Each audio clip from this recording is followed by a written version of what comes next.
Hello, students. Hope you are all doing very well and moving ahead towards the preparation of final exams. With this note, let me scroll through module 1, 2, and 3 of operating system, assuming that you did have a detailed flow of the syllabus during your offline and online classes.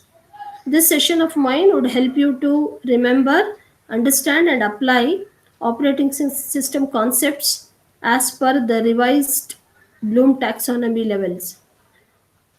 So, I'm going to take you through a recap of what you studied earlier regarding module 1, 2, and 3 of operating system. So, let's get started. As we are well aware that operating system are an essential part of any computer science. Similarly, a course on operating system is an essential part of any computer science education. This field is undergoing rapid change as computers are now prevalent in virtually every application, from games for children through the most sophisticated planning tools for government and multinational firms. Yet, the fundamental concepts remains fairly clear, and it is on these grounds let's start off and get inclined towards this course operating system 18CS 43, which is offered as a core subject for fourth semester computer science and engineering discipline. So this particular objective of this particular session is to give you a quick recap of what you have learned earlier. So I'll be focusing on module 1 first. So operating systems module 1, it comprises of three important subcomponents: introduction to operating system, system structures, and process management.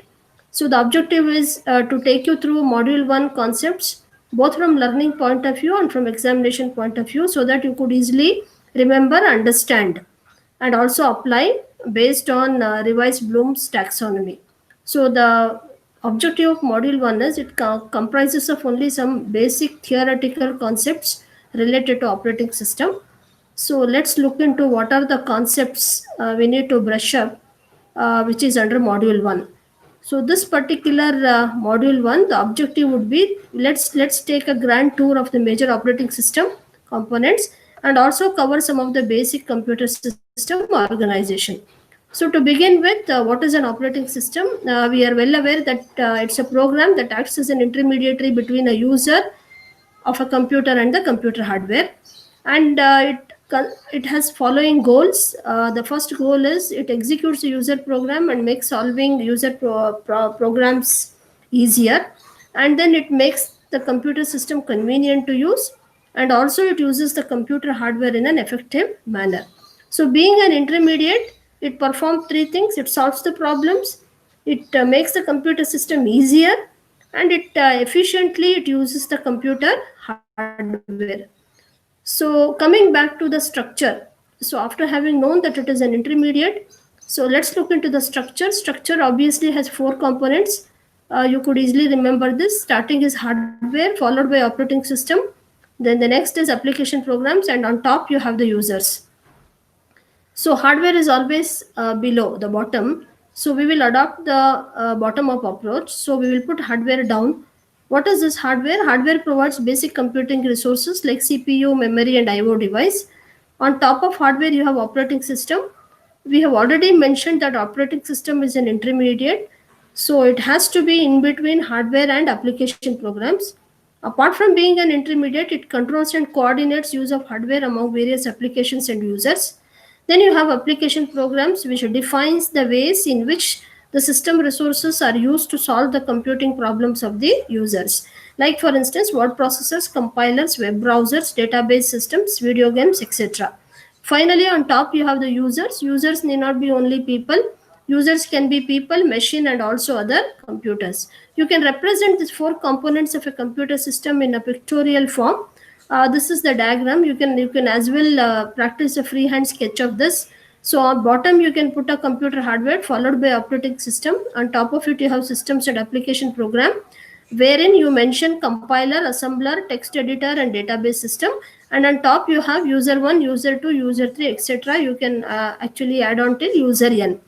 So these are the four basic components components you could easily remember. So bottom you have the computer hardware, and top you have the users. So in between you have operating system, and followed by systems and application programs. So this diagram is correlating with whatever the four components you mentioned. So four components has to be represented in the form of a diagram. Next, coming back to the incremental definition of operating system. So before we get into this incremental definition of our operating system, we have already mentioned that operating system is an intermediate.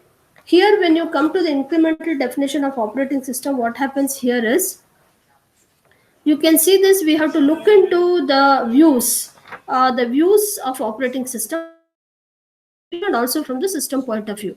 From the user point of view, if you are looking at what is it a user is looking for in an operating system, so it's very obvious that we look for what is called as ease to use. So something which is easy to use for you and for me would be more comfortable.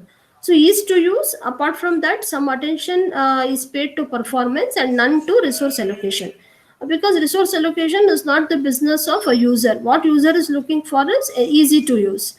So followed by some importance to performance as well, and then none to resource utilization. Then coming back to systems view, what does a developer look for when he's designing an operating system? So systems view would say that it should be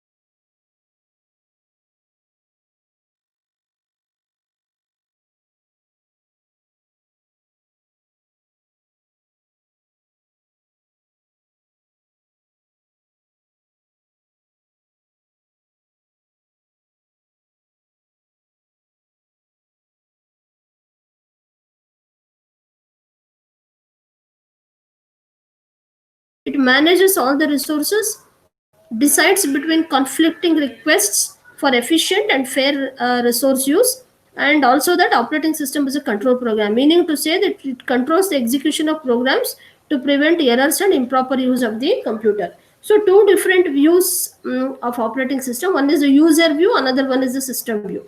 If you try to differentiate between user view and system view, what does the user look for? The most important would be easy to use, some attention paid to performance and none to resource allocation.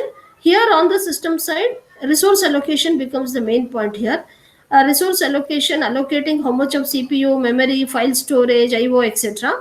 Then the control program. So these are the two different ways of looking at operating system, from the user point of view and from the system point of view. From the system point of view, if you look at, these are the two incremental definitions. You can remember the keywords: operating system as a resource allocator, and also it is a control program.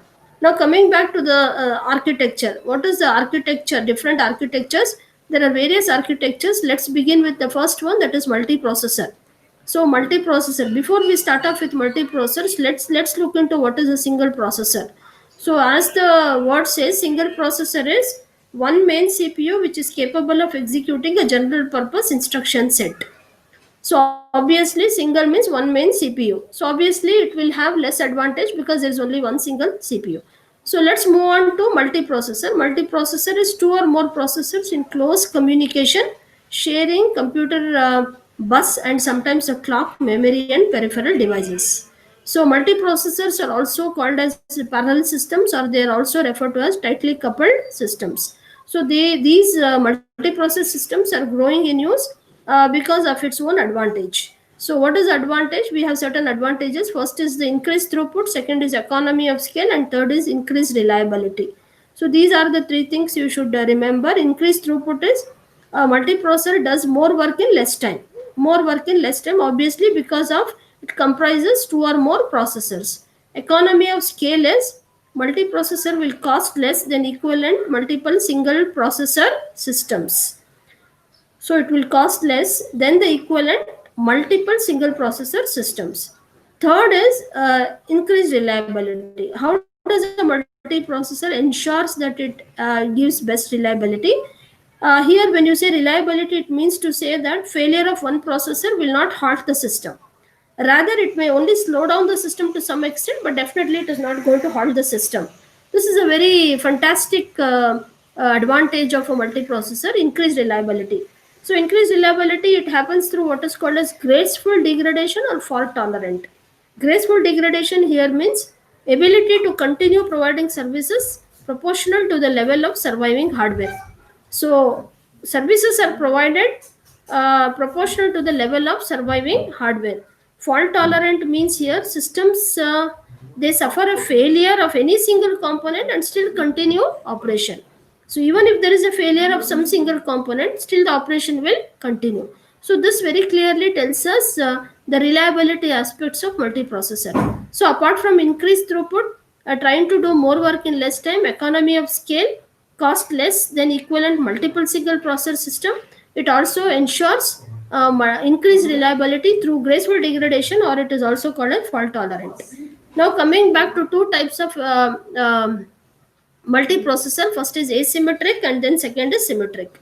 See, if you look at asymmetric multiprocessor, what happens here is each processor is assigned a single task.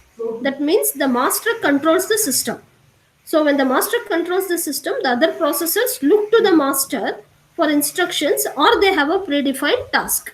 Since multiprocessor has two or more processors, so there is a master here, and then processors look to the master for instructions, or they have a predefined task. So that's why probably the scheme is referred to as master slave relationship. Master slave relationship.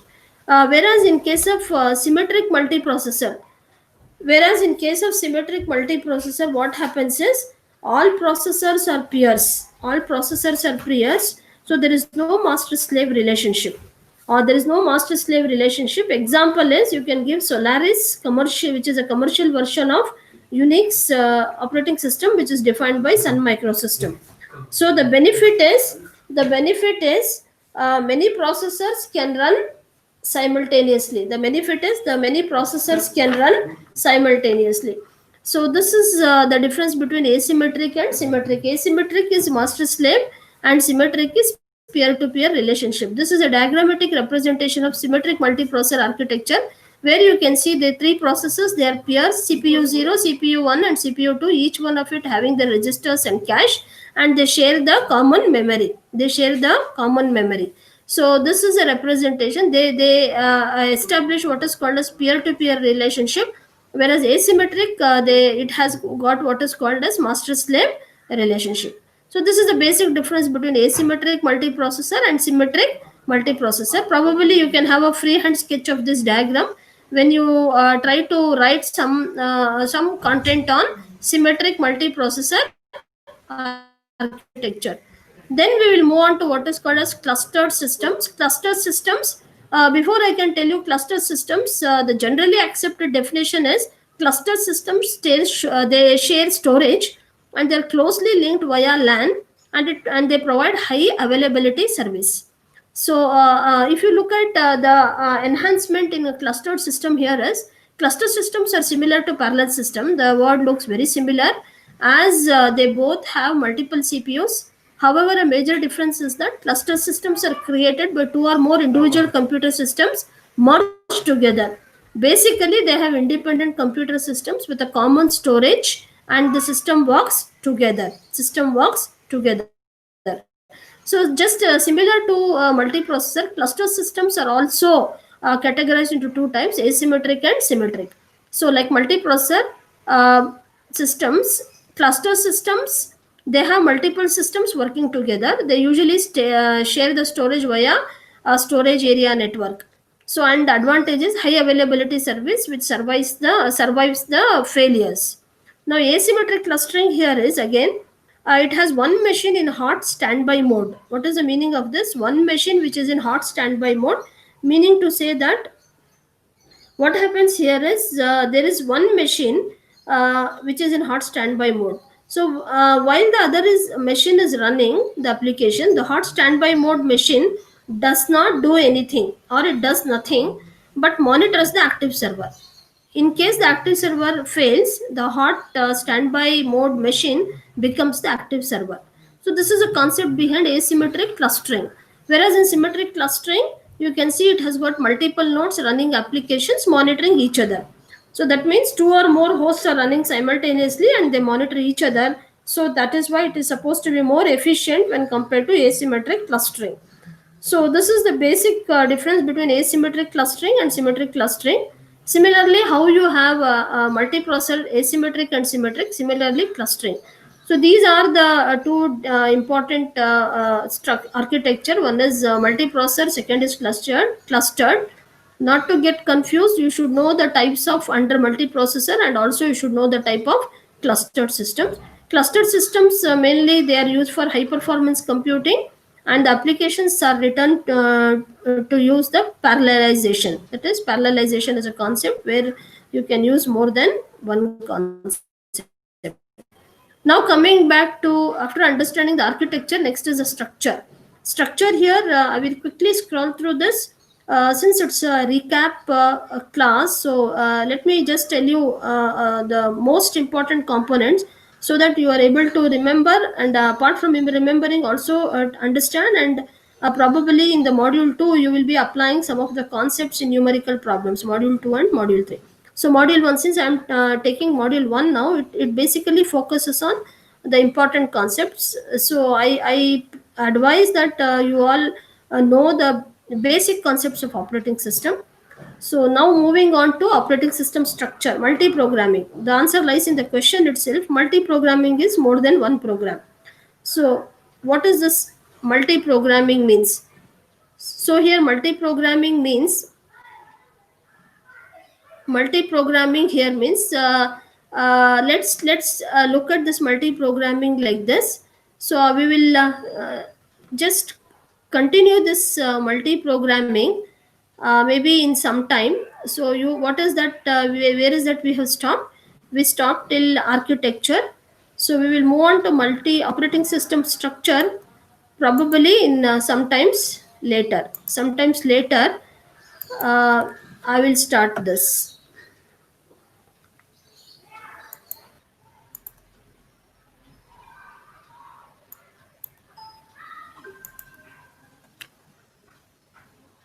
Hello students, let's get started. Let's continue with this. I think we stopped at architecture. Let's move on to operating system structure.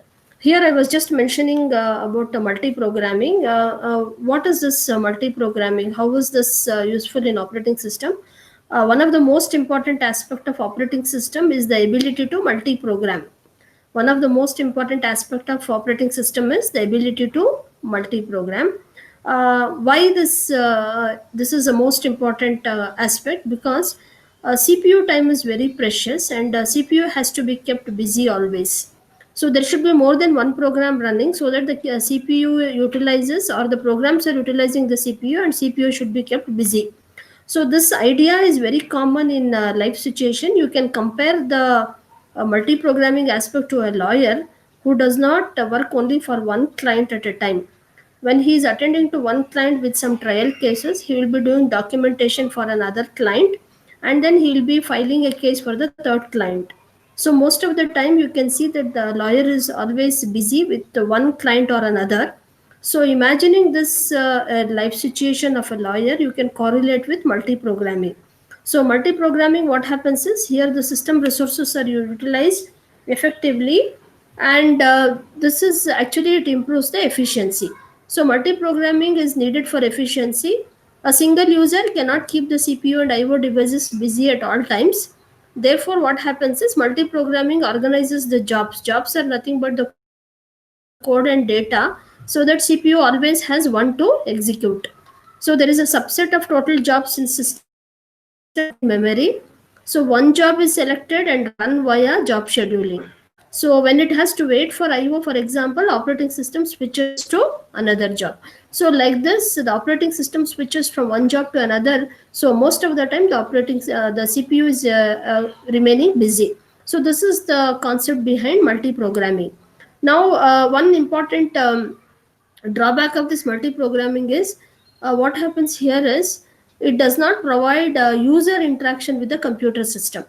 So since it does not provide the user interaction with the system, this you can overcome with another operating system structure, which is called as time sharing or multitasking. So time sharing, it is also called as multitasking. What happens here is, it's a logical extension in which CPU switches the job so frequently that users can interact with each job while it is running. So creating an interactive computing. So response time should be less than 1 second, and each user has at least one program executing in memory. That is nothing but the process is nothing but a program in execution state. And if several jobs are ready to run at the same time, that is through CPU scheduling. And if processes don't fit in memory, there is a swapping happens which moves them in and out to run. That means swapping is moving in and out of main memory to the disk. And finally, the virtual memory allows execution of processes not completely in memory. So these are the two important operating system structure. The first one is multi-programming and second is time sharing. So you can, this is a memory layout for multi-programming system. You can see this memory represented from 0 to 512M, and there is operating system at top, and you have job 1, job 2, job 3, job 4. And the CPU, how it switches, job 1 uses the CPU, and then when job 1 requires an IO, the CPU is utilized by job 2. If job 2 also requires an IO, the IO CPU switches to job 3, and then so on and so forth to job 4. By the time job 1 has finished its IO, again it may move to job 1 and then job 2, etc., like this. So you can see most of the time the CPU is kept busy. So this is a memory layout for multi-programming system, or a memory layout for multi-program systems. Now, next, coming back to trying to understand how a transition occurs from user to kernel mode. This is also supposed to be a very important component of the syllabus. So before this, let's look into the user mode and the kernel mode. So what happens here is, under computer system operations, kernel mode, it is also called as a supervisory mode or a privileged mode, or it can be also called as a system mode. Now there is a bit called a mode bit is added to the hardware of the computer to indicate the current mode. So what happens, from this diagram you can see the mode bit for kernel is 0 and the mode bit for user is 1. So what happens here is, you can just see in this diagram there is a user process and the kernel area. So the user process is executing, it calls the system call, then it enters into the kernel area. There you can see the mode bit is changing to 0, the mode bit which is equal to 0 in the kernel area. Then it executes the system call. After that, the mode bit changes to 1, then it returns from the system call. So from the user process, it is entering through a system call, it is entering into the kernel, and after execution, it is returning back. It returns from system call. So this is normally a transition which happens from user to kernel area. So there is a timer to prevent indefinite loop or process hogging resources. So you can set the interrupt after a specific period, and you can also have operating system decrement counter, or when counter 0 generates an interrupt. You can also set up before scheduling process to regain control or terminate the program that exceeds the allotted time. Here what happens, you are able to see a word called trap here. What happens here is, when the user application requests a service from the operating system via system call, it must do the transition from the user to the kernel mode to fulfill the request. So what happens here is, a trap, you can see here a trap, which is also called as an exception, is a software generated interrupt caused either by an error could be divided by 0, or it could be an invalid memory access, or it is specific request from the user program. Here this diagram talks about the trap or exception, where the exception is because of the specific request from the user program. So there is a specific request from the user program, from the user process. The user process is executing, it calls the system call, and through this interrupt it executes a system call. So the mode bit which was equal to 0, it changes to 1, then it returns from the system call. So this is how you can see a transition happening from user to kernel mode. So this is the transition part, and this is supposed to be very important. Next is, we will quickly move on to some of the activities. I'll just have a glance through of this, because you just have to remember. So you have something called process management activities, memory management activities, then you have file system manage activities, storage management activities, then mass storage management activities. So nothing much to get into details. You just have to remember the activities. If there are 5 to 6, at least few things, whichever you remember, you should have a glance on this. So process management activities, process is nothing but a program in execution state. Program a set of instruction, processes a program in execution state. So operating system is responsible for the following activities in connection with process management. First is creating and deleting both user and system process, suspending and resuming process, mechanism for synchronization, mechanism for communication, mechanism for deadlock handling. So all these deadlock handling, it is available in module 2 and module 3. Probably when I go there, maybe I will tell you in detail about synchronization deadlock.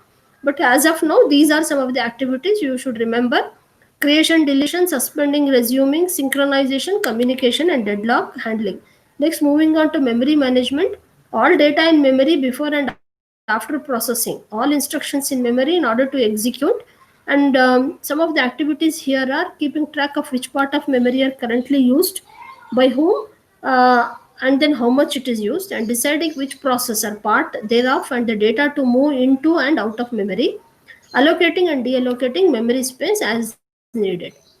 Then the third one is storage management. It provides some mechanisms, uniform logical view of information storage, abstracts physical properties to logical storage unit. Each medium is controlled by a device, either a disk drive, tape, or tape drive. And then you have varying properties, include access speed, capacity, data transfer rate, access method. It could be either sequential or random. So next, moving on to file system management. The moment you talk about file, files are usually organized into directories. So access control on most system to determine who can access what. Then some of the operating system activities include creating and deleting files and directories. Whenever you mention a file, what follows is a directory. So creating and deleting files and directories, primitives to manipulate files and directories, mapping files into secondary storage, and then you have backup files into stable non-volatile storage media. These are the activities of file management. And the last one is mass storage. Whenever you think of mass storage, you should always link to secondary storage. Some of the activities are free space management, storage allocation, and disk scheduling.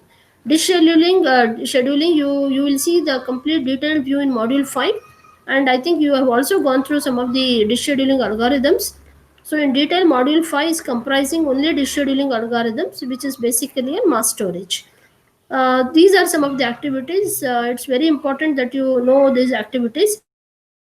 So what are the different process management activity? First is process management activity, second is memory management activities, third is storage management, fourth is file system, fifth is mass storage. Then moving on to what is protection and security. See, there is a lot of difference between protection and security. They are not same. So protection is nothing but, you can say it's a mechanism for controlling access of processes or users to resources defined by the operating system. So what happens here is every user or a process is defined by certain set of resources. So each user or process should not use the resources which is defined. So if it tries to use, then there is a control mechanism on it, that is called protection. So protection is any mechanism for controlling access of processes or users to resources defined by the operating system. Operating system will usually define how much of resources are required for each users or a process. So if there is anything beyond that, then there is a control mechanism that is called as protection. Security is nothing but the defense of the system against internal or external attacks, maybe in the form of denial of service, worms, viruses, identity theft of service, etc., like this. So protection is a mechanism for controlling access of resources defined by operating system, and security is the defense. So generally what happens is systems generally first distinguish among users to determine who can do what with the help of user identities like user IDs, security IDs, which include name and associated number, one per user. Then user ID then is associated with all files, processes of that user to determine the access control. Then there is also something called group identifier, where the group ID allows set of users to be defined and controls managed and then also associated with each process. Then there is something called privilege escalation, which allows the user to change to effective ID with more rights. So this is the difference between the protection and security. So after having gone through some of the activities like process activities, then you should know about memory activities. then you should know about file management activities, then you should know about storage management activities, and after that, maybe from the understanding level, you should know what is the difference between protection and security. So now moving on to computing environments. So computing environments, basically there are four types you can just categorize. First is traditional, second is client server, third is P2P, and last is web based. So traditional is a typical office environment, like how environment consists of PCs connected to a network with services provided like file and print services, remote access, or portability aspects with the use of laptop computers, terminals attached to mainframes, etc. All this comes under traditional computing. You can also talk about companies, how they establish portals which provide web accessibility to their internal servers, and also network computers. They are essentially terminals that understand the web based computing. Then you have the handheld computers, and then finally the wireless networks, etc.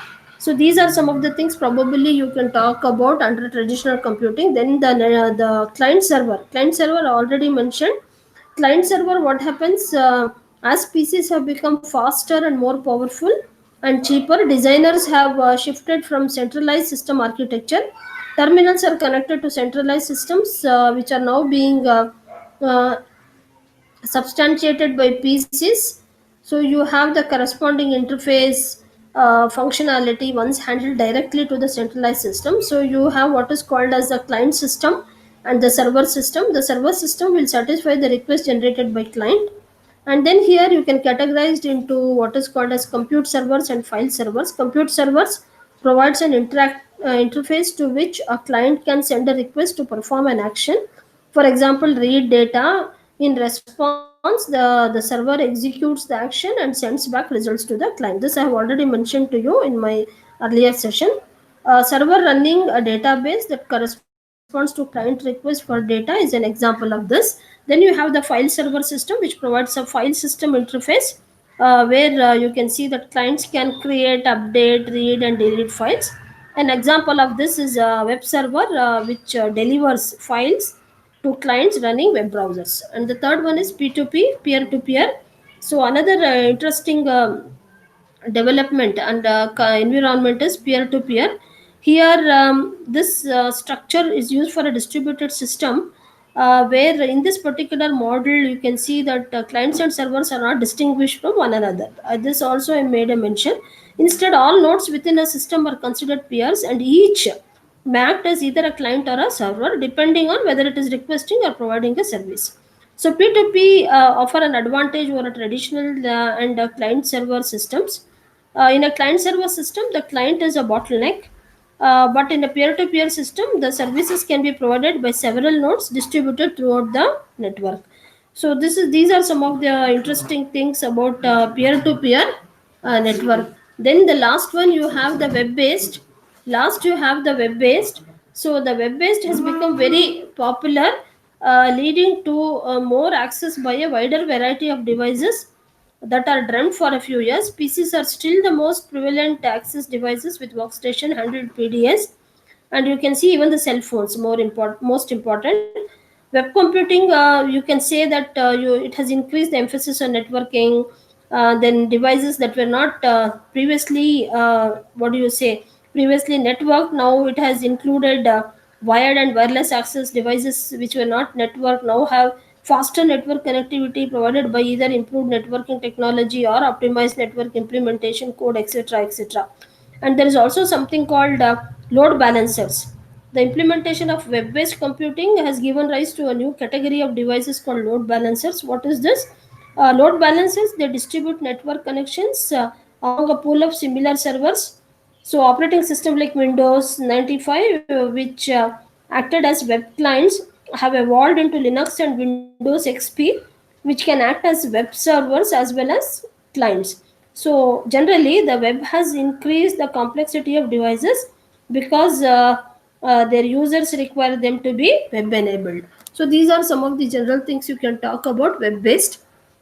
So under computing environment, you have traditional computing, client server computing, P2P, that is nothing but peer to peer, lastly web based. So after having understood this, you can actually write it in your own language, but make sure you are actually bringing in the technical terminology which is related to operating systems. You understand and you can write it, but ensure that there should be an availability of technical vocabulary. There should be key terms which are related to operating system. Now next is we will move on to the next one is next after having done this client server computing.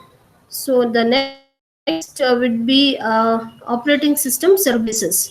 The next is operating system services. Here I'll quickly glance through this. Operating system services, this is the second subcomponent of your first module. First module finishes with operating system environments. Then the second component of module 1 starts with this. So this has to be just generally looked into like this: operating system services. Operating system services, what is this operating system? They provide an environment for execution of programs and services to programs and users. What are those? First is user interface, second is program execution, third is IO operations, and fourth is file system manipulation. User interface can be command line, or it can be graphical user interface, or it can be a batch. Program execution, IO operation, and file system manipulation. And then you also have communication and error detection. These are some of the services. So another set of OS functions exist for ensuring the efficient operation of the system. That is resource allocation, accounting, protection, and security. So what is the meaning of protection and security? This I already told you. Protection is controlling mechanism, and second security is nothing but the defense. And accounting is it keeps track of which user has used how much and what kind of computer resources. Next, moving on to system calls. This I mentioned to you in transition diagram from user to kernel. So system call is nothing but a programming interface to the services provided by OS. It is typically written in C or C++, and most of it is accessed by programs via API, that is nothing but application program interface, rather than direct system call. And then you have various examples like Win32 for Windows, POSIX for POSIX based systems, and then which includes virtually all versions of Unix, Linux, Mac OS, Java API for JVM. Then there are three different system call parameter passing. This is supposed to be very important. First method is three general methods. So what happens is more information is required than simply identifying a desired system call. So there are three general methods which are used to pass parameters. Number one is pass the parameters in register. Second is parameters stored in a block or a table. Third is parameters placed or pushed into a stack. So first one, pass the parameters in registers. In some cases, when there may be more parameters than registers, so it may pose some problems. So we move on to the second one, which is very practically good. So parameters are stored in a block or table in memory, and address of the block is passed as a parameter in a register. This approach is very good, and it is used in Linux and Solaris. Third is parameters are placed or pushed into a stack by the program and popped out of the stack by the operating system. So both the block and the stack methods do not limit the number or the length of parameters being passed. So you can see a diagrammatic representation of the second one. On my left hand side I have the user program, on my right hand side I have the operating system. X is the parameters for call, and then you load the address X, system call 13, and then how the address is stored in the register X. Then again you see they use the parameters from table X, and there is a code for system call 13. So what is the role of operating system here, and what is how the parameters are passed via table? So here the parameters passed via table, they are stored in a block or a table in memory, and the address of the block is passed as a parameter in a register. You can see that very clearly in this diagram. Coming back to the last one, you have the types of system calls. This also you have to just glance through. You have process control, that is end and abort. End opposite is abort. Load and execute, create process, terminate process, get process attributes, set process attributes, wait for time, wait event, signal event, allocate, and free memory. Similarly, file management, create file. Opposite of create is delete. You remember like this: create and delete file, open, close file, read, write, reposition, get and set file attributes. Next, you have the device management. When you are requesting for a device, you should also release the device once it is used. Request and release. Read, write, reposition, get device attributes, set device attributes, logically attach or detach devices. Next is information maintenance. Under that, get set or date, get time or date, get system date, set system date, get and set process, file or device attributes. Last is communication.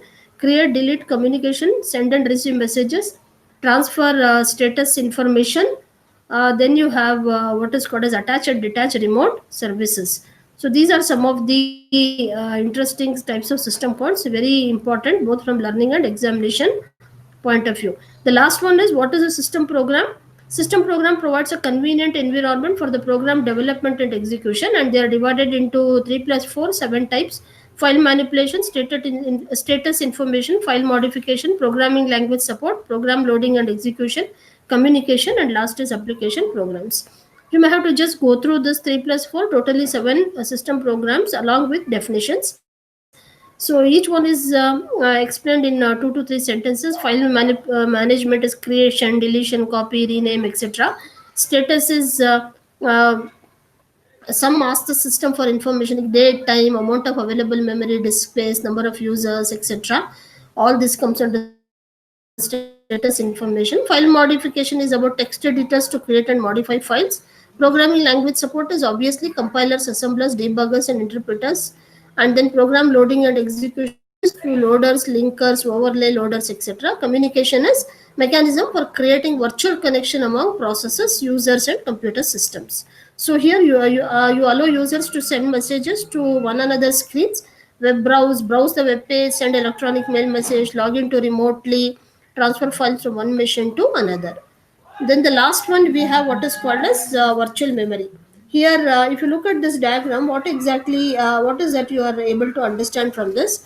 Virtual memory here, you see I have two diagrams, diagram A and diagram B. Diagram A I have a hardware and then kernel and then processes. Diagram B, I have the same hardware here, then I have a virtual machine implementation, VM1, VM2, VM3, that kernel is as it is, and then I have three processors. So what it means here is, the virtual machine approach does not provide any such additional functionality, but rather it provides an interface that is identical to the underlying bare machine. So here you can see each process is provided with a virtual copy of the underlying computer, virtual copy.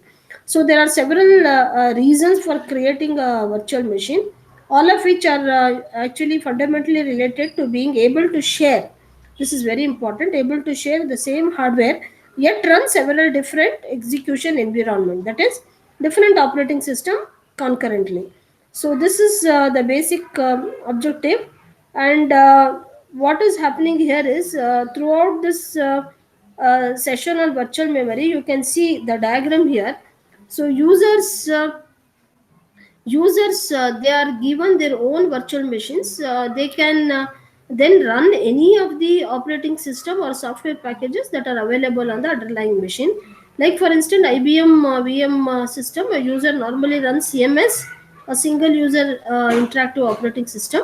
A virtual machine software is concerned with multi-programming multiple virtual machines into a physical machine, but it does not need to consider any user support softwares. This arrangement may provide a useful way to divide the problem of designing a multi-user interactive system into two smaller pieces. So this is the concept behind virtual machine. This is also equally important when you talk about the concepts. So this still here it finishes module 1. So module 1, starting right from the definition of operating system, we have ended up with trying to understand some of the basic concepts of virtual machine. So module 1 covers the entire theoretical aspects. So in the examination also, question 1 and question 2 will be based on module 1. So it will be completely theoretical. So if you have an understanding of all these basic concepts with related diagrams wherever necessary, you could easily target this module 1. That is, either you can attempt question number 1 or you can attempt question number 2. Maybe in a short while from now, I will just take you through module 2. Module 2, before I start module 2 again has three components: multi-threaded programming, process scheduling, and process synchronization. Multi-threaded programming, you need to know some theoretical concepts. Process scheduling, we will take you through some scheduling algorithms. It's a purely an analytical problem where you need to understand some of the different scheduling algorithms, and based on the input data you will solve this particular problem. And third is on process synchronization. Again, you have to know some theoretical aspects. So module 2, you can expect an analytical problem. So this I shall take you through maybe after some time. So as for now, let's put an end to module 1, assuming that you have understood or gone through a recap. This is just a recap with an assumption that it has already been done. So just recap for you to remember what are the main core components of module 1. So this finishes with virtual machine. So maybe after some time I will quickly take you through module 2. Thank you.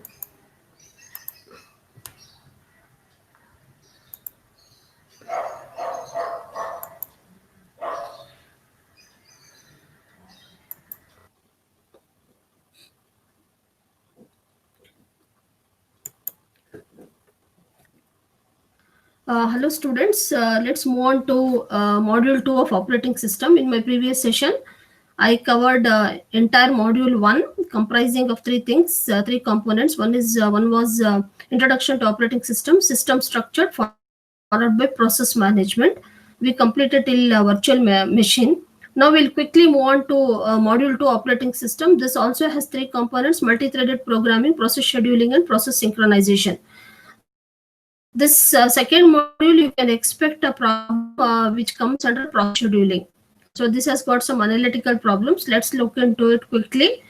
So before that, let's move on to know some of the fundamental concepts of multi-threaded programming, followed by process scheduling and then process synchronization. So I'll quickly take you through a recap of this, then we can solve some problems. So multi-threaded programming, what exactly it is? Here what happens here is you can see we will go through some of the process concept. Process is a program in execution state. A process is program in execution. Process execution must progress in sequential fashion, and a process which is a program in execution state includes a program counter, stack, and data section. So it has got a text section which consists of the program code. Then it also has the current activity including program counter, processor register stack containing temporary data. It also has function parameters, return addresses, and local variables. Data section consists of global variables, and it also has heap containing memory dynamically allocated during runtime. So program is a passive entity and process is active. Because program is set of instruction, process is program in execution state. So a program becomes process when executable files are loaded into the memory. And also the execution of program started via GUI mouse clicks, command line entry, and its name, etc. So one program can have several processes. So this is a point to be noted. One program can have several processes. So we will consider multiple users executing the same program also. So this is a diagrammatic representation of process in memory. As I said, you can see memory ranging from 0 to maximum. It has got a text section and then the data section, heap, and the stack. This is a very important component to be remembered. So what are the different components? Components is it has got text section, then it has got program counter, then stack, then data section, heap. So this is how you represent diagrammatically. Next is we will move on to what is process state.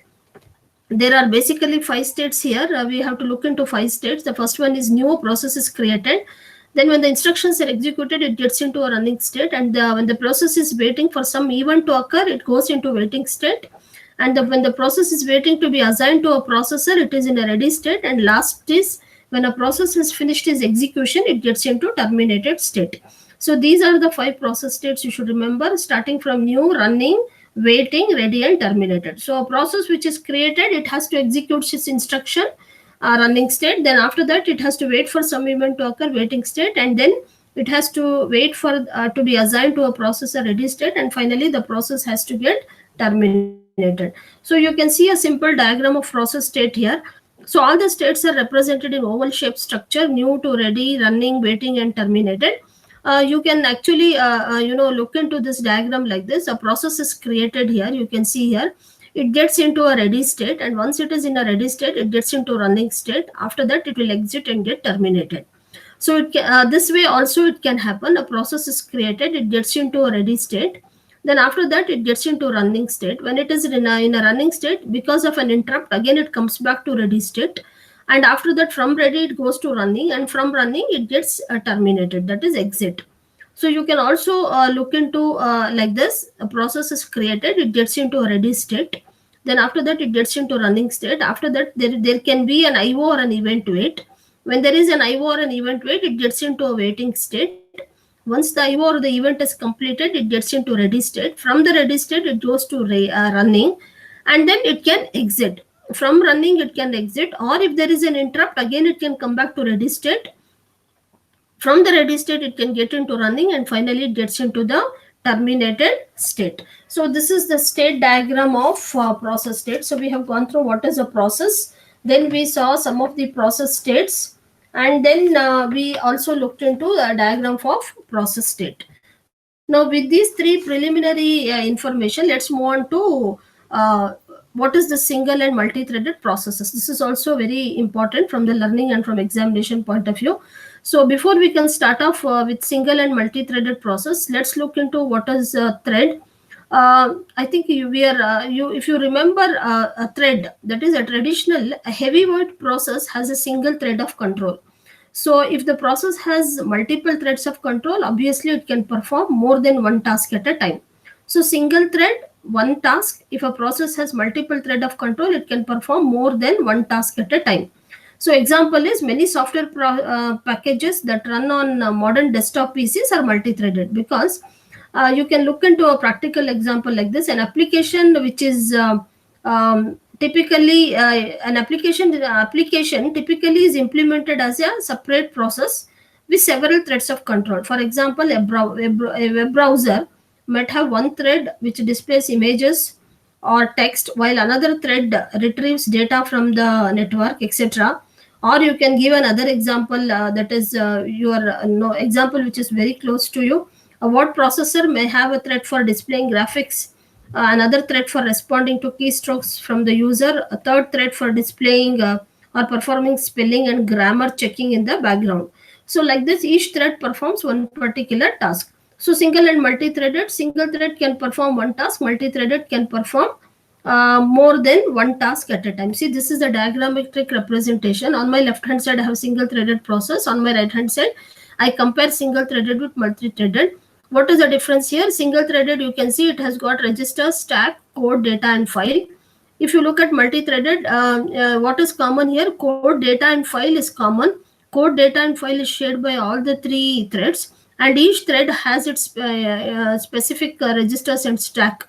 For example, thread 1 has its own register and stack. Similarly, thread 2 and thread 3. So what is common between these three? What is common between these three is the code, data, and the files. So all the three threads, they share the common code, data, and files. So this is how you differentiate single thread and multi-thread. As I told you, a process which has multiple thread of control, it will perform more than one task at a time. Obviously, because of that, there are certain benefits. One is the responsiveness, resource sharing. So this diagram itself says it is sharing the resource. What is that? Code. It is sharing the code, it is sharing the data and the files.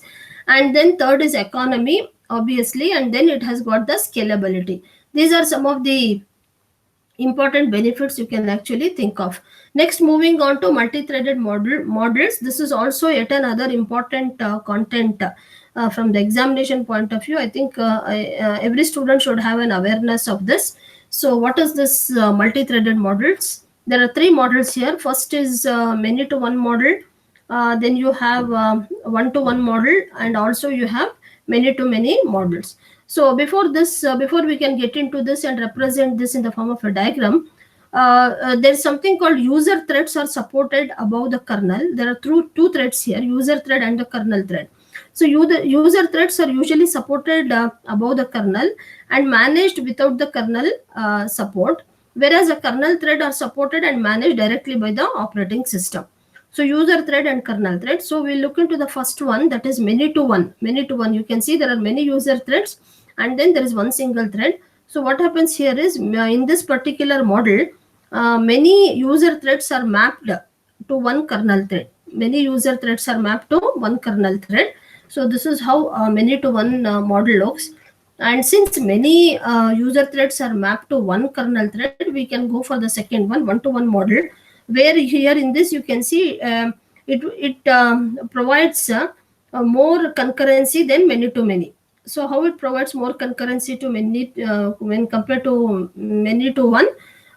Here you can see one, there is for each user thread there is one kernel thread. For each user thread there is one kernel thread. So when you compare this one to one with many to one model, there are many user threads and there is only one kernel thread. So we can go for a second one, which provides more concurrency than many to one. For each of the user thread there is one kernel thread. So you have the third one, that is many to many. Many to many is, there are many user threads which are mapped to many kernel threads. So what happens here is this many to many multiplexes many user level threads to a smaller or a equal number of kernel threads. Smaller or the equal number of kernel threads. Here you can see there are 4 user threads. There are 3 kernel threads. It could be 4 user threads, 3 kernel threads, or it can be 4 kernel threads also. So that is how it multiplexes many user level threads to smaller or equal number of kernel threads. So these are the 3 different models. One has to remember this. Multi-threaded model is many to one model. You can see this, it's very easy to represent. Many user thread are mapped to one kernel thread. Second is one to one. Each of the user thread is mapped to one kernel thread. And third is many to many model. So many user threads are mapped to many kernel threads. So next we will move on to the second part of this. That is, we will look into some of the analytical problems quickly. So assuming that this has already been covered earlier, so since it's a recap class and the time constraint is only 1 hour, so within this I'll just take you through a glance of what exactly is available in this module 2 and module 3 as a scroll through of some of the important component. Now let's look into some of the CPU scheduling concepts, algorithms. Before that, you should know one term is, we will look into some of the terminologies which is used in CPU scheduling. So as we are aware that every process in a computer system requires some amount of time for its execution. So this time could be both the CPU time and the IO time. And here the CPU time is the time taken by CPU to execute the process. We are well aware of that. CPU time is the time taken by CPU to execute the process. While the IO time is the time taken by the process to perform some IO operations. In general, we ignore the IO time and we consider only the CPU time for a process.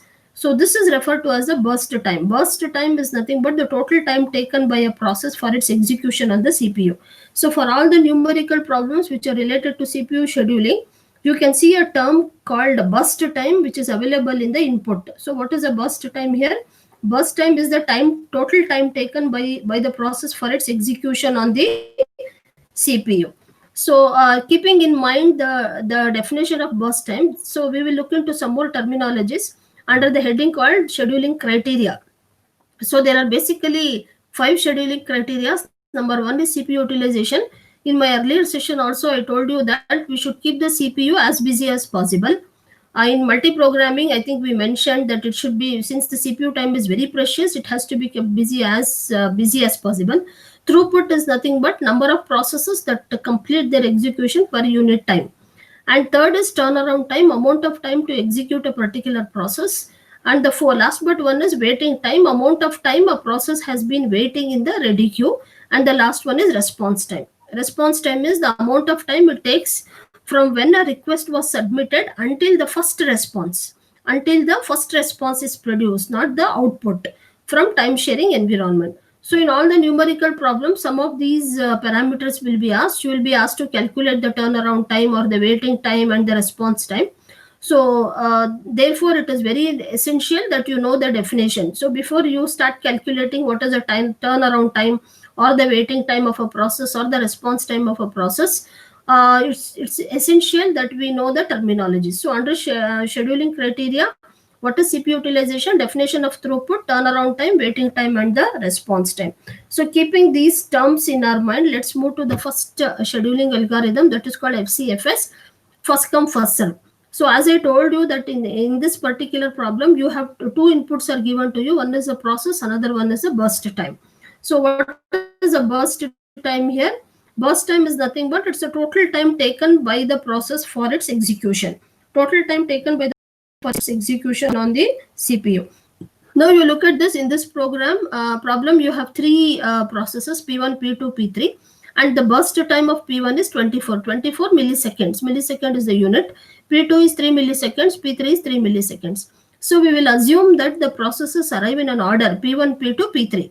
So assuming that the process arrive in an order, process can come in any order, but here we will assume that the process are arriving in an order, P1 first, followed by P2, followed by P3.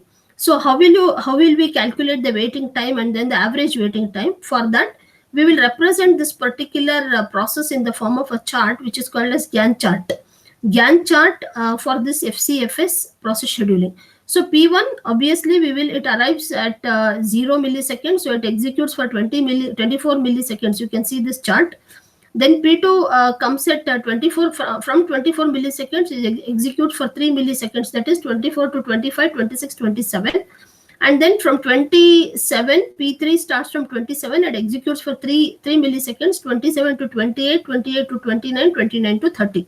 So starting from 0 milliseconds, P3 has completed at 30 milliseconds. So what is the waiting time of P1? P1 did not wait, so 0 milliseconds. P2 waiting time of P2 is 24 milliseconds. You can see this from this chart. P3 waiting time is 27 milliseconds. So it's very easy to calculate the average waiting time. So waiting time of P1 plus waiting time of P2 plus waiting time of P3. That is within small bracket 0 plus 24 plus 27. Close the bracket, divided by 3. That is nothing but whatever answer you get. Here if you 0 plus 24 plus 27 divided by 3 will give you 17 milliseconds. 17 milliseconds. As I said that processes need not be in an order. So we will now change the order. Now we will change the order. We will assume that the processes are arriving in this order. P2 first, followed by P3, followed by P1. So P2 comes first, so it did not wait for any time. Waiting time is 0. 0 how many? 3 milliseconds. So we will take the same data. P1 burst time is 24 milliseconds, P2 3 milliseconds, P3 also 3 milliseconds. So P2 comes at 0, executes for 3 milliseconds. After that P3 comes from 3 to 4, 4 to 5, 5 to 6, 6 milliseconds. From 6 to 24. P1 executes till 30 milliseconds. So here again very simple, we should be careful here. Waiting time of P1 is 6 milliseconds. You don't start from here because you look for where P1 is there. So P1 is appearing here. So its waiting time is 6 milliseconds. P2 waiting time is 0. P3 waiting time is 3 milliseconds. So what is average waiting time? 6 plus 0 plus 3 divided by 3, it will be 3 milliseconds. You can see from the previous diagram, when the process arrived in an order P1, P2, P3, you got the total waiting time 17 milliseconds. So here when the processes came in an order P2, P3 and P1, so we got the average waiting time as 3 milliseconds. So which is much better than the previous case. So rather than allowing the processes to come in an order of P1, P2, P3, if you allow them to come in an order P2, P3 and P1, you can actually reduce the waiting time. See the reduction of waiting time from 17 milliseconds, it has moved to 3 milliseconds. So this particular sequence, P2, P3, P1 is much better than previous one. So this is how you can actually analyze your FCFS scheduling algorithm. Now we will move on to the second scheduling algorithm, which is called as SJF. SJF is shortest job first. Shortest job first. Before we start with SJF, I would like to tell you two terminologies here. One is preemption and non-preemption. Preemptive scheduling, non-preemptive scheduling. In preemptive scheduling, non-preemptive, let's move on to non-preemptive first. Non-preemptive scheduling, what happens? The processes come in the order in which they have to come. Very similar to FCFS. Based on whether whatever the criteria we are adopting, maybe based on priority or based on the shortest job. So they complete. Non-preemption is nobody stops the process, it completes its execution. And then another process comes, it completes its execution. Non-preemption means nobody preempts or nobody stops. Whereas in case of preemptive scheduling algorithm, when a process is executing for some time, another process when it comes, based on the priority, the other process will the running process will stop its execution, and it will give a chance for the process which has come, and that process will execute. And then once it's execute, later on the previous process gets executed. So what is happening in preemption is, based on priority, a running process will be preempted, it will be stopped, giving way to another process which has got priority. That priority process will execute, and after that only the process which was executing will continue its operation. So non-preemption and preemption. Non-preemption is, you are not stopping any process, you are allowing it to continue based on certain criteria. Preemption, you are going to stop a process again based on certain criteria. So let's look into it. This is, first one is SJF. SJF is shortest job first. Again, we will get back to a problem here. Again, you are given two inputs, process and burst time. You can see there are four processes, P1, P2, P3, P4, and burst time again measured in milliseconds. P1 with 6, P2 with 8, and P3 is 7, and P4 is 3 milliseconds. So let's look into this problem like this. What is the meaning of SJF? Shortest job first means, how do you term that the job is first short? It is based on the burst time. Out of this P1, P2, P3, P4, which is the shortest? Shortest is P4. P4 has 3 milliseconds, followed by P1, which has got 6 milliseconds, followed by P3, which has 7 milliseconds, followed by P2, which has got 8 milliseconds. Very simple to understand. SJF, shortest job first. So draw a Gantt chart like this, SJF scheduling chart. So start with P4. P4 comes at 0. It did not wait for any time. 0 millisecond. It was allowed first. P4 executes completely for 3 milliseconds, followed by P1, next shortest. P1 executes for 6 milliseconds, 3 to 9. And then comes the P3. P3 next shortest is 7 milliseconds. From 3 plus 7, it becomes 16. And lastly, you have P2. P2 executes for 8 milliseconds from 16 to 24. So here, what is the waiting time of P1? P1 is 3 milliseconds, P2 is 16, P3 is 9, and P4 is 0. So average waiting time is, see, P1 is 3, P2 is 16, P3 is 9, and then P4 is 0. So 3 plus 16 plus 9 plus 0 divided by 4 is 7 milliseconds. So very simple. This is SJF. This comes under non-preemptive. So we are not stopping any process. We allowed P4 to execute completely for 3 milliseconds. Then we allowed P1 to execute complete for 6 milliseconds. Then we allowed P3 to execute completely for 7 milliseconds. Then we allowed P2 to execute completely for 8 milliseconds. That's why it is called as non-preemption. Non-preemption. We will also take up a problem on preemption. So you can see how a process is preempted. So this is a simple category of SJF, shortest job first. This is non-preemption. Next, we will move on to another example of shortest remaining time first. SRTF, shortest remaining time first. Here what happens is, now you can add the concepts of varying arrival time and preemption to the analysis. So we will actually now look into preemption. So for this, I have one more input here. Apart from process and burst time, we have also added what is called as arrival time here. So we have four processes, P1, P2, P3, P4. Each of these have their burst time, 8 milliseconds, 4 milliseconds, 9 and 5 milliseconds. What we have added extra is the arrival time. P1 arrives at 0 milliseconds, P2 arrives at 1 millisecond, P3 will arrive at 2 milliseconds, and P4 will arrive at 3 milliseconds. So this is actually preemptive SJF Gantt chart. Now look at this. First P1 comes, P1 executes. You should analyze this carefully. Non-preemption is very easy. You can easily represent without any doubt. Whereas preemption, you should be little careful. Little application of mind is required when you try to solve a problem on preemption. Look at this. P1 comes at 0 milliseconds. So what is the burst time? Burst time is 8 milliseconds. So from 0, it has just completed 1 millisecond. By then P2 comes. So since P2 comes at 1 milliseconds, P1 has to be preempted. P1 has to be preempted, and then opportunity for P2 should be given. So P2 comes here, and it is supposed to execute for 4 milliseconds. It executes, see, from 1 to 2, 2 to 3, 3 to 4, 4 to 5. So it executes till 5 milliseconds. After that, now what is the remaining time of P1? P1 is left with 7.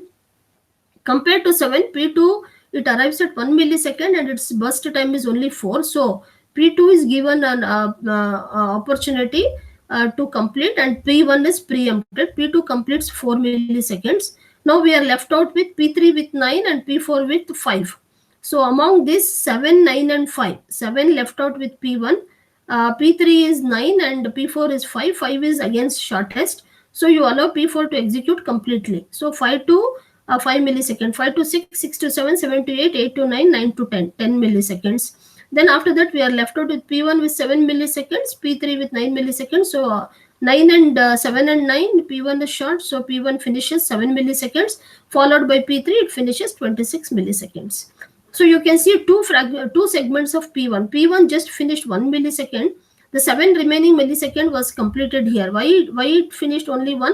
When it just, it arrived at 0 milliseconds, completed only 1, then immediately P2 came. So P2 had to be given preference and P1 had to be preempted. That's why it is called as preemptive SJF. So the remaining part of P1 which was left out, 7 millisecond, is completed here. Now the important criteria here is how will you calculate the average waiting time. Average waiting time is very simple here. P1, what is average waiting time of P1? First you calculate waiting time of P1. Waiting time of P1 is, so you see this, the second fragment of P1 has come here, 10. 10 out of which 1 it has already completed. 10 minus 1, 10 minus 1 minus 0, minus the arrival time. So it has waited, it came at 0, completed 1, again it at 10 millisecond only it got the CPU. So 10 minus 1 it has completed, minus the arrival time 0. So 10 minus 1 is 9, plus P2 is how much? P2 is 1, 1 minus 1, 1 minus the arrival time, plus P3 is how much? 17, 17 minus the arrival time is 2, and P4 is 5, 5 minus the arrival time is 3. So 10 minus, this is actually P1 is 10 minus 1 minus 0, plus 1 minus 1, plus 17 minus 2, plus 5 minus 3. So divided by 4, you will get 26 by 4, that is equal to 6.5 milliseconds. So normally whenever you are given a problem on that is shortest remaining time first, preemption, so you will see 2 to 3 variations of any process. Very easy to represent a chart, but you should be very careful when you calculate what is called as average waiting time. So we'll move on to the next one, that is a priority scheduling. Very simple again. You have the process, you have the burst time and the priority. So based on the priority, what is happening here is the processes are given a chance. So this is a priority scheduling Gantt chart. If you look at the priority, don't look at the burst time, just look at the priority. P2 should be allowed first with 1 millisecond, followed by P5 with 2 milliseconds, again followed by P1. P1 again priority is 3, so it has to be allowed 10 milliseconds, followed by P3. P3 priority is 4, 2 milliseconds, and last is P4. Priority is 5, last priority, and burst time is 1. So look at the priority column. First is P2, followed by P5, followed by P1, P3, and P4. So no preemption here. P2 you allow it to execute for 1 millisecond complete. Then P5 you allow it to execute completely for 5 milliseconds, followed by P1 allow it to execute for 10 milliseconds complete. P3 you allow it to execute for 2 milliseconds complete, and followed by P4 you allow it to execute for 1 millisecond complete. So then calculate the average waiting time, same way how we calculated. If you calculate, you get somewhere around 8.2 milliseconds. So this is priority scheduling. The last one, you have round robin, RR algorithm. Here RR algorithm, one important point to be noted here, you need what is called as time quantum. So in this case, what happens is similar to FCFS. This RR is similar to FCFS, but the preemption is added to switch between process. So there is a small unit of time which is called as time quantum, or it is called as a time slice, which is generally defined. This is generally 10 to 100 milliseconds. This is generally 10 to 100 milliseconds. So here in this particular problem, time quantum is given for 3 process P1, P2, P3. Burst time of P1 is 24 milliseconds, P2 is 3 milliseconds, P3 is also 3 milliseconds. So the Gantt chart goes like this. So P1 comes 24, it is not allowed to execute 24, only the time slice 4. 4 is less than 24, it finishes 4. Then P2 has only 3, less than 4, so complete 3. If it was more than 4, if it was 5, probably P2 would have executed only 4 and remaining 1 would have kept balance. But since it is 3, it will allow 3. Then P3 also is less than 4, it will allow 3. Next, it comes back to P1 again. So 24 minus 4, 20 was there, so it will execute 4. So what is remaining? 16 now. 16, again 4. 16 minus 4 is, it will execute here. Then 8 was left here. So 8 minus 4 is 4. and the last 4 is executed here. So 24 divided by 4. If you see P1, 1, 2, 3, 4, 5, 6. 6 4s are 24. So 24 by 4 is 6. So 6 times you can see P1 has repeated. P2 and P3 only once because it is less than 4. In case if P2 was 5, then it would have executed 4 once, and the remaining one it would have executed next. So everything is coming in an order from head to tail. First P1, then followed by P2, then P3. Again it goes to P1, then P2, P3. Then again P1, P2, P3. Here it first finishes P1, P2 it finishes P3. After that again it goes to P1. Then it will not come to P2. P2 is already executed. Again P1, again P1, again P1, again P1. Like this it will complete. So here this is also an example of a round robin method. Typically what happens is higher average turnaround, then this will have a higher average turnaround than SJF, but better response. And it should be Q should be largely compared to context switch, and then a time slice is given, which is usually 10 to 100 milliseconds. So here the time quantum or time slice is given 4 milliseconds. Based on this it works. So these are the 4 different CPU scheduling algorithm. First we started with FCFS, second SJF. In that the preemption and non-preemption both we have seen, then priority scheduling, and last is round robin. Next, the last part of module 3 is synchronization. Nothing much to speak about this. So you should know what is the meaning of synchronization. Synchronization is nothing but sharing system resource by processes in such a way that concurrent access to shared data is handled by minimizing the chance of inconsistent data. So maintaining data consistency is very important to ensure synchronized execution of cooperating processes. So what is the main point here is sharing system resources in such a way that concurrent access data is handled, thereby minimizing the chance of inconsistent data. So here you should know the meaning of one term called critical section. Critical section, actually it is a segment that accesses shared variables, and it has to be executed as an atomic action, meaning that in a group of cooperating processes at a given point of time, only one process must be executing in critical section. If the other process also wants to execute, it should wait until the first one finishes. So two things cannot enter. If one process is in critical section, the other one has to wait. The second one should wait till the first one finishes. Now here, if you take a general example of this, you can see here, you consider a process, n process, P0, P1, etc., n2, Pn minus 1. Each process has a critical section segment of code. Here in this particular critical section, a process may be changing common variables, updating table, or writing to a file. When one process is in critical section, I told you that no other process may be in critical section, and each process must ask permission to enter critical section. See, there is something called entry section followed by exit section. Exit, so process will enter into critical section, then may follow critical section exit, and then there is also called as remainder section, where a process when it gets to know one process is executing in a critical section, it has to wait. Once it finishes, only then it can get into the critical section. So these are some of the terminologies. You can see this is a small structure of process PI which is written. You can see you have a do loop here followed by an open parenthesis, entry section, then you have the critical section, exit section. So any process which wants to enter into critical section, there is an entry and exit. And there is also a remainder section. Remainder section, a process which wants to enter into a critical section, when it knows that some process is in critical section, it will wait in the remainder section. So this is a general structure of a typical process PI. So next, something very important here is solution to critical section problem is there are 3 criteria. One is the mutual exclusion, second is process, and third is bounded waiting. Mutual exclusion means what? If a process PI is executing in critical section, no other process can be executing in that critical section. Second is, that means it's mutually exclusive. So when one is executing, the other one will not execute. Second is, if no process is executing in critical section and there exist some processes that wish to enter the critical section, then the selection of the process that will enter the critical section next cannot be postponed indefinitely. Bounded waiting is a bound must exist on the number of times that other processes are allowed to enter critical section. So after a process has made a request to enter critical section and before a request is granted. So what happens here is, under bounded waiting, assume that each process executes at non-zero speed and no assumption concerning relative speed of the n processes.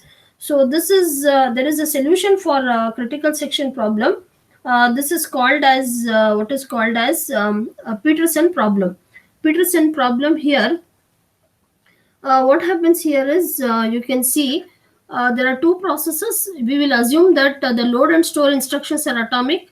We will take two processes, share two variables. One is turn, another one is flag. One is turn, another one is flag. So what happens here is, if the flag I is true, the value indicates that process pi is ready to enter into critical section. Next is to enter critical section. You can see from this code, process pi sets the flag I to be true. You can see this, sets flag I to be true and then sets turn to the value j. Turn. What is turn? Turn is also another variable. It sets turn to the value j, thereby asserting that if the other process wishes to enter critical section, it can also do so. So eventually what happens is, the value of turn decides which of the two processes is allowed to enter its critical section. So what happens here is, the value of turn will decide which of the two processes is allowed to enter critical section. Now we have three properties here. First is the mutual exclusion has to be preserved, progress requirement is to be satisfied, and bounded waiting requirement has to be met. So initially I told you the solution to critical section problem, one was mutual exclusion, progress, and bounded waiting. So in order to prove these three conditions, to prove the first one, that is mutual exclusion, we note that here you see the code. Each pi enters its critical section only if either flag of j equal to false or turn equal to I. Either flag of j equal to false or turn equal to I. And then to prove property 2 and 3, that is progress requirement and bounded waiting, we note that you can see from here, a process pi can be prevented from entering into critical section only if it's stuck in the while loop with the condition that flag of j equal to true and turn equal to j. Flag of j equal to true and turn equal to j. So this is how you can satisfy or prove these three conditions: mutual exclusion, progress requirement, and bounded wait. So there is another solution to critical section using what is called as lock.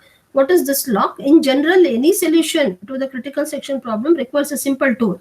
That tool is called as a lock, LOCK. That is, a process must acquire a lock before entering a critical section, and it releases the lock when it exits the control section. You can see this, acquire lock and release lock. That means a process must acquire a lock before entering a critical section. It releases the lock when it exits the critical section. So this is yet another solution for this. Then finally, we have a classical problem of synchronization. First is you have bounded buffer problem, reader writer's problem, and dining philosopher's problem. This is also equally important from examination point of view. Anyone will be definitely asked. So bounded buffer, here to understand these three things, I shall quickly tell you in a short way. Let's assume that there is a pool consisting of n buffers, each capable of holding one item. So the empty and full semaphores count the number of empty and full buffers. So a semaphore empty is initialized to the value n. The semaphore full, FULL, is initialized to value 0. Now here you can see in the first one, that is bounded buffer, there is something called, there is a structure for producer process and also the consumer process. Producer and consumer process. Here in this weight equal to weight of empty and weight of mutex. Weight empty and weight mutex. So there is a symmetry. Now here single mutex and single full. So this is the structure of only the producer process. You can as well write the structure of consumer. So you can say wherever there is empty, you can say full. Weight of full, and wherever there is empty, you can make it full. And then here similarly, wherever there is empty, you can make it full, and wherever there is full, you can make this as empty. So here there should be a perfect symmetry between the producer process and consumer process. So what happens here is, you produce an item in the next P, the weight empty, and then you wait for mutex, then add an empty to the buffer. So that is represented through signal mutex and single full. While this condition is true, this process continues. So same thing, symmetry of it can be represented in what is called as consumer process. So next is you have this reader-writers problem. Reader-writers problem here is a database is to be shared among several concurrent processes. Say for example, some want to read the database, other want to write to update, that is read or write. That is then who wants to read, who wants to write, all these things are known here. What is the usefulness of this following condition? Then application where it is easy to identify which process only read the shared data and which process threads only write the shared data. So another application is it can be used in application where there are more readers than writers. So more readers and writers. So you have the second one as readers and writers problem, and third is dining philosophers problem. Dining philosophers problem, I think most of you are familiar with this.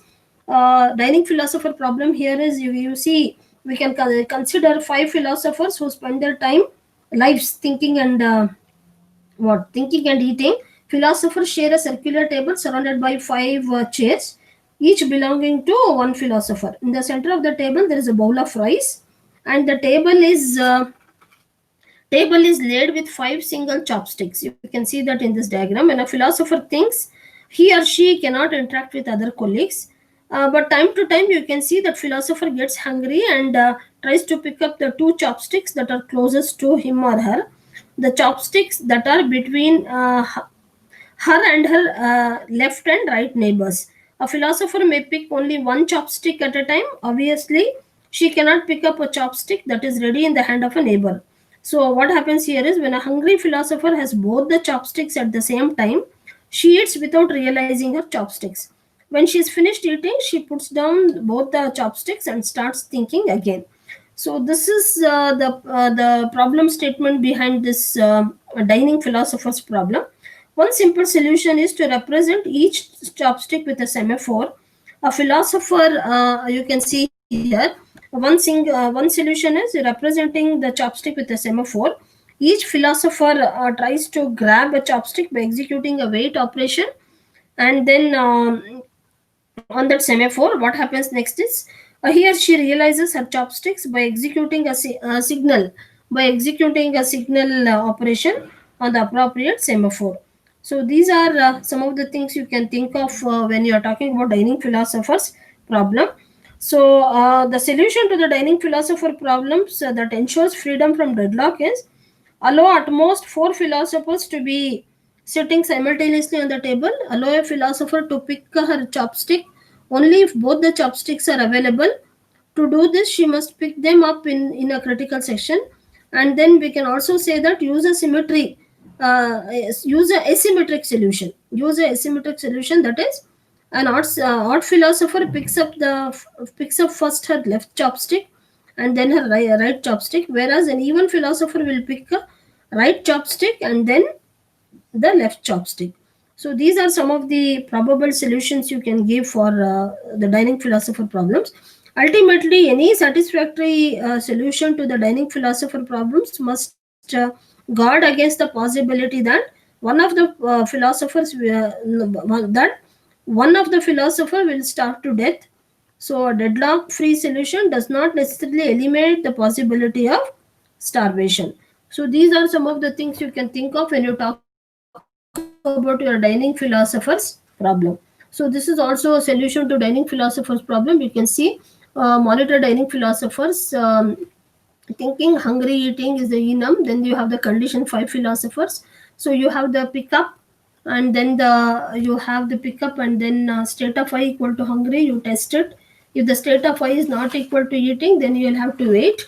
Similarly, pick up and put down. Pick up and put down. So these are the two ways you can just think of how exactly you can apply this dining philosopher's problem. This is how you can apply your dining philosopher's problem. So put down state of I equal to thinking. So first you test the left and the right neighbors. So this is how your dining philosopher, this is a solution for your dining philosopher problem. problem. So after having known the problem statement, you have to know the Dining philosopher problem algorithm, and then the structure of structure of philosopher, and the algorithm which is related to this. Next, moving, this completes module 2. This completes module 2. We will quickly take a recap of module 3 without going much in detail. I shall tell you what is module 3 since we're running short of time. So let me tell you the glance of what is module 3. Comprises of only two components. One is deadlock and second is memory management. Deadlock also, we do have a problem called Banker's algorithm. So it's supposed to be very important. Module 3, you can definitely expect a problem on Banker's algorithm, and then followed by some theoretical concepts of memory management. And even in memory management, you do have a problem. Many a times they ask about best fit, worst fit, and first fit. So if time permits, we will look into that also. So let's start off with deadlock. Deadlock, what is deadlock? So deadlock, where have you encountered, this deadlock? So where have you encountered? You can just think of any practical methods, any practical method where you have encountered this deadlock. So can I ask you where exactly you have encountered this deadlock? So probably you would say that this deadlock you would have seen in traffics. You have encountered this deadlock situation in traffic. So what happens generally in deadlock is, in a multi-programming environment, you must have known this. Several processes may compete for a finite number of resources. So what happens? A process will request for a resource, and if the resources are not available at that time, what it will do? A process enters into a waiting state. Sometimes what happens? The waiting state is never again able to change the state. Because why? Because the resources it has requested are held by other waiting processes. This situation is called as deadlock. So a process is requesting for a resource, the resource is held by another process, it gets into waiting process. The waiting process is never again able to change state because the resource it requested is being held by another process. This situation is called as deadlock. You can encounter this deadlock normally in a traffic. You can see this diagram, traffic only in one direction. How this deadlock occurs? It can be resolved if one car backs up. Several cars may have to be backed up if the deadlock occurs. So this is a practical example. Now we will begin with this system model. System model, before that you can see the R, capital R, there are resources. Resources may be CPU cycles, memory space, IO devices. Then each resource has instance, wi instance. Each resource type capital Ri has a wi instances. There can be one instance, two instance, or three instance. Each process utilizes a resource as follows. It will request, it will use, and then it will release. Requesting, it will request for a resource, it will use, and after that it has to release. And these are the deadlock characteristics, very important from the examination point of view. Mutual exclusion, hold and wait, no preemption, and circular wait. That means mutual exclusion, again here only one process at a time can use a resource. Hold and wait is a process holding at least one resource is waiting to acquire additional resource held by other process.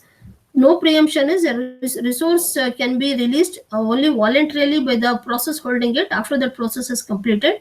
And then circular wait. Circular wait here is, say for instance, P0 is waiting for a resource that is held by P1. P1 is waiting for a resource held by P2. P2 is waiting for a resource held by P3, etc. like this. So this is if there are n processes, P0 to Pn. So each of these is waiting in a circular manner. So these are the four deadlock characteristics. Now here, if you look at the resource allocation graph, you can see we represent process P as P1, P2, P3, and we are representing resources as R1, R2, R3. Whenever a process is requesting for a resource, we represent this as a directed edge called request edge. You can see here, this notation is very important. You should know Pi to Rj. When the resource is allocated to that particular process, it is called as assignment edge. You write it as Rj to Pi. So Pi to Rj is the request edge, directed edge. Assignment edge is when the resource is assigned to that process, it is called as assignment edge. Assignment, again forward arrow, Rj to Pi. Pi to Rj is request edge. Rj to Pi is assignment edge. Both are directed. So this is the notation which is used in resource allocation graph. Process is oval shape. You can see resource type with 4 instances. You can write one square. In that you write small squares instances. PI request for resource RJ, resources circle, and RJ resources square, and processes circle. And PI is holding an instance of RJ. You look at this. So arrow is coming from RJ. That means PI is holding an instance of RJ. This notation has to be remembered. Now this is an example of resource allocation graph. You can see PI is requesting. Now here in this you can see there are 4 resources: R1, R2, R3, R4. 3 processes are there: P1, P2, P3. So one instance of R1, one instance of R3, 2 instance of R2, and 4 instance of R4. So you can see P1 is requesting for an instance of R1. R1 has already been allocated to P2. P2 is requesting for an instance of R3. R3 is already allotted to P3. Then here, one instance of R2 is allotted to P1. Other instance of R2 is also allotted to P2, but no instance of R4 is allotted. So you can see you should just look into the forward edge here. P1 to RJ means P1 is requesting for resource RJ. RJ to PI means resource R1 is already allocated to PJ. Now R1 is already allocated to PJ. Here in this diagram, R1 is allocated to P2. Now we will slightly modify this diagram. Here we will see a resource allocation graph with a deadlock. Here, what is happening here is, now see this, this first diagram, there is no deadlock. So 2 resources of R2, one is given to P1, another one is given to P2. So we will take an example. P3 is also requesting for R2. Already there are only 2 instances in R2, which is already allocated to process P1 and P2. So if P3 is also requesting for R2, then you will encounter a deadlock. Why? Because the instances are already allotted. So when P3 requests for R2, it gets into a deadlock. So instead of R2, if it had requested for R4, 3 instances are there, none of it are allotted, then there will not be a deadlock. So we will just take a case of deadlock where P3 is requesting for a resource R2. Now you see this, P3 is requesting for a resource R3. R2, sorry, P3 is requesting, process P3 is requesting for a resource R2. You can see there is a deadlock here. Some P1 to R1, R1 to P2, P2 to R3, R3 to P3, P3 to R2. This is one loop. Another one is P2 to R3, R3 to P3, P3 to R2. So you can see this is a perfect deadlock. Why? Because you can see from this diagram, you can see R2, resource R2 is already allocated to P1 and P2, and on top of it P3 is also requesting for R2. So this leads to what is called as a deadlock. Now basic fact is, if graph contains no cycles, then there is no deadlock. In our previous problem, there is a cycle. 2 cycles are formed here. You can see very well, you can see from this which are the 2 cycles. Which are the 2 cycles you are able to see in this, starting from P1. This is the first cycle. P1 to R1, R1 to P2, P2 to R3, R3 to P3, P3 to R2. Similarly, the second one is, you can see P2 to R3, R3 to P3, P3 to R2, R2 to P2, R2 to P2 here, P2 to R3, R3 to P3, P3 to R2, R2 to P2. So this has led to what is called as deadlock.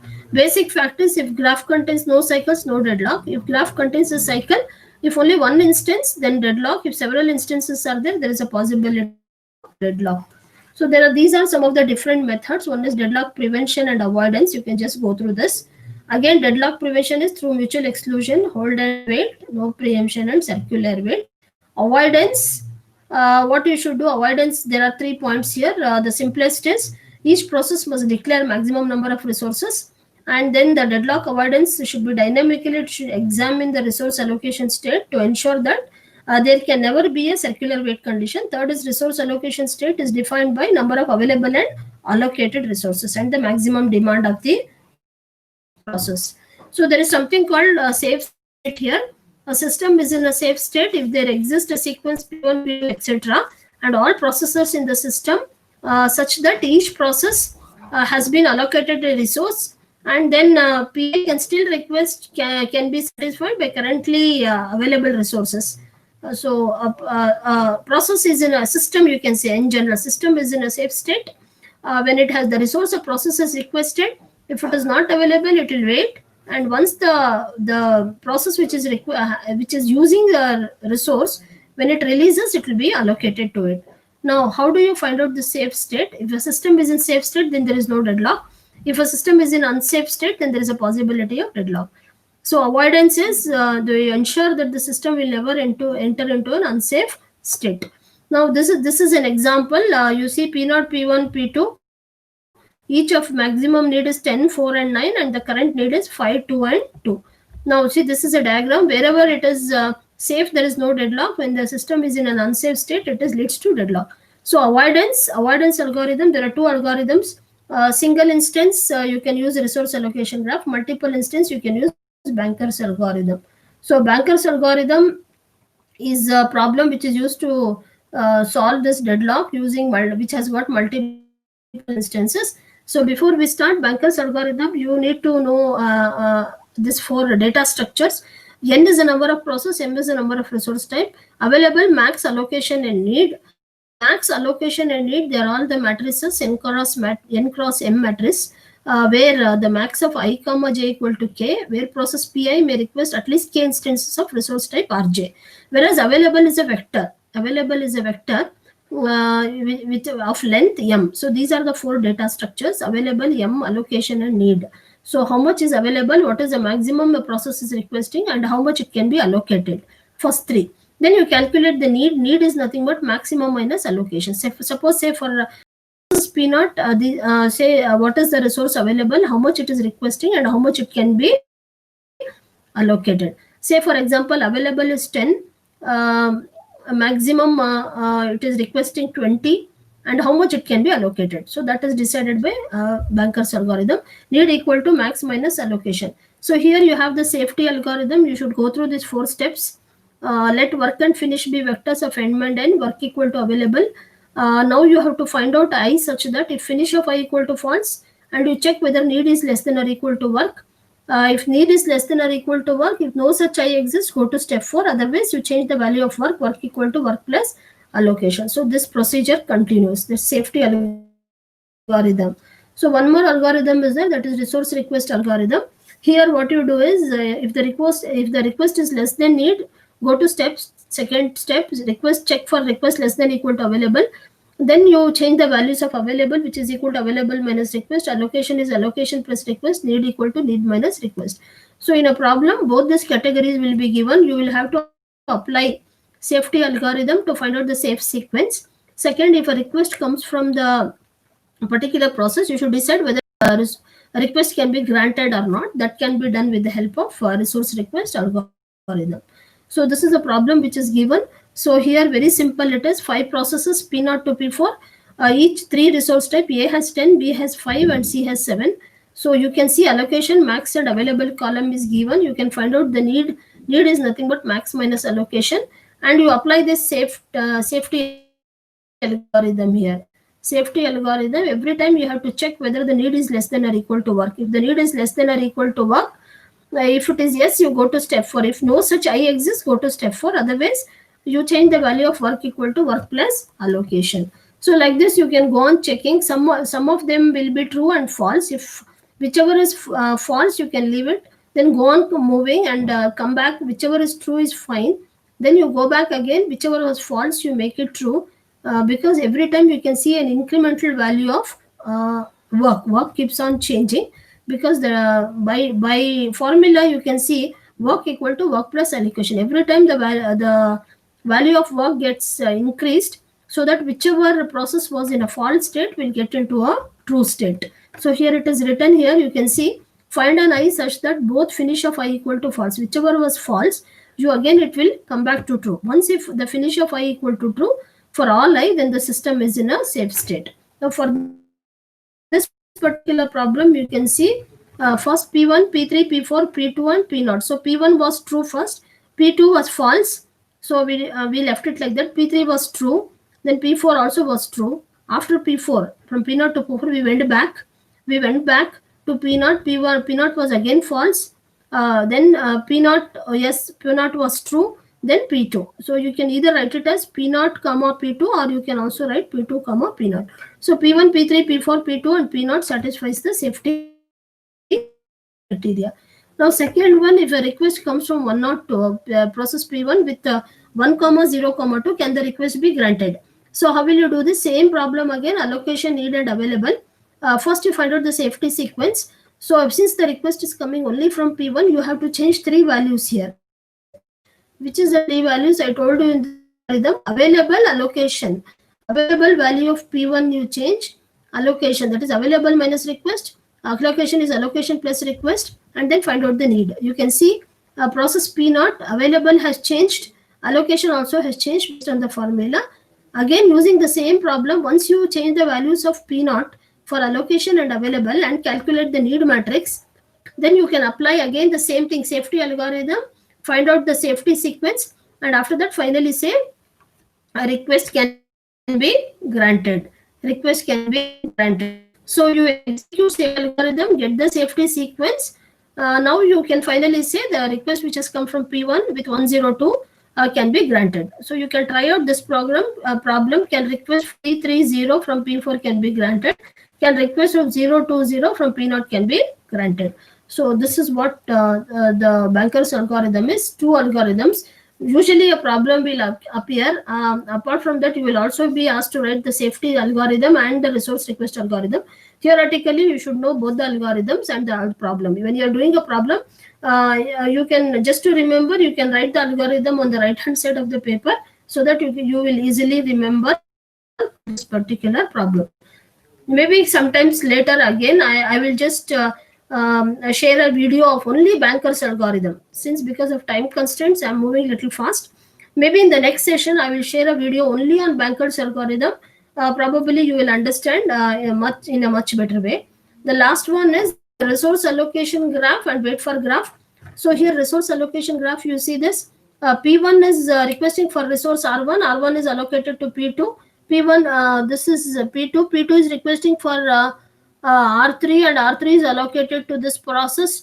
So you can see the forward arrow is request, and again the from arrow which is coming from P1 to R1 is request. From R1 to P1 it is assignment. So how will you change this to corresponding wait for graph? You can see there's a formula here. Pi to Rj, Rj to Pk, Pi to Rk, from Rk to Pj.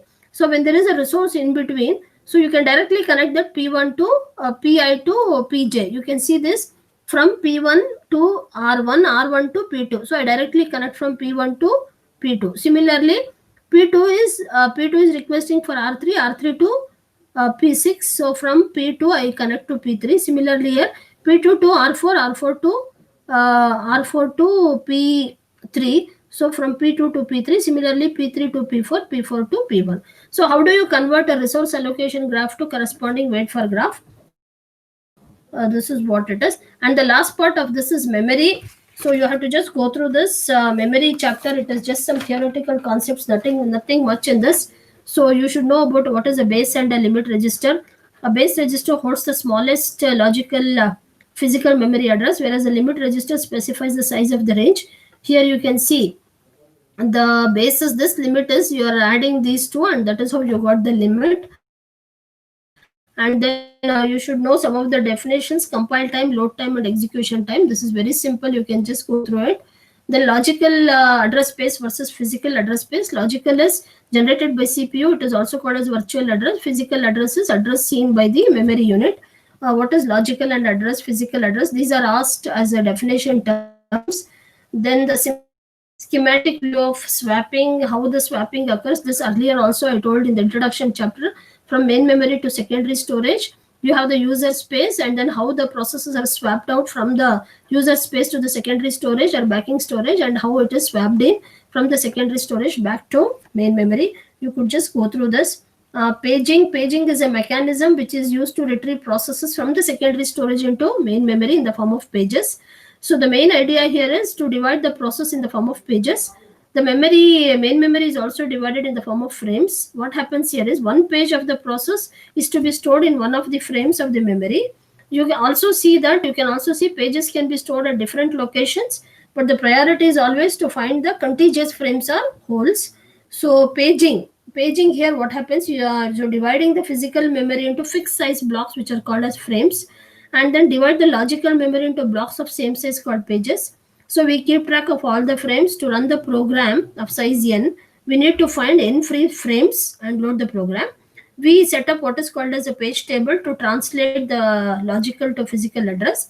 So backing storage likewise will split the pages, and then you still have what is called as internal fragmentation. This is a paging model of logical and physical memory. So on my left hand side I have logical, right hand side I have physical memory. Physical memory is divided into frames, and logical memories are divided into pages. And how there is a page table here which maintains the number of pages, and then it also maintains 1437 is page 0 is available in frame 1, and page 4 you can see here page 4, page 1 is available in frame 4. Page 2 is available in frame 3, and then you have page 3, page 2, page 3 you have in 7. So this is a page table which represents which is in between your logical memory and the physical memory. So you can just go through this. And last is segmentation. Segmentation is memory management schemes that support the user view. And then a program is a collection of segments like main program, procedure, function, methods, objects, etc., stack, symbol, table. And this is a user view of a program. For a user, a program is subroutine, stack, symbol, table, main memory, etc. And then this is a logical view of segmentation, physical memory space and the logical memory space. So this completes the some of the theoretical aspects of memory management. Because of time constraints, I was little quick, just to, since it's a recap class, so I just had to give you a brush up of model 2 and 3 in this class. Maybe in the next class I will just share a video of only some numerical problems, that is the CPU scheduling problem. I shall also share some of the deadlock problems and also the main memory management problems for you to just understand and then work out the problems. Thank you so much for your kind cooperation. In this short duration, I just did a recap. Three things I have covered so far, that is module 1, module 2, and module 3. Module 1 is completely theoretical. Module 2, you will have CPU scheduling problems. And module 3, you may expect problems in deadlock and also memory management. So these are the three things. If you go through these three modules, it will be extremely useful for you to answer the paper on operating system, that is 18 CS 43. So probably in the days to come, I shall share some more information which may be useful for you from examination point of view. Thank you so much for your patience. Thank you. All the best. All the best. Do well in your exams. Thank you.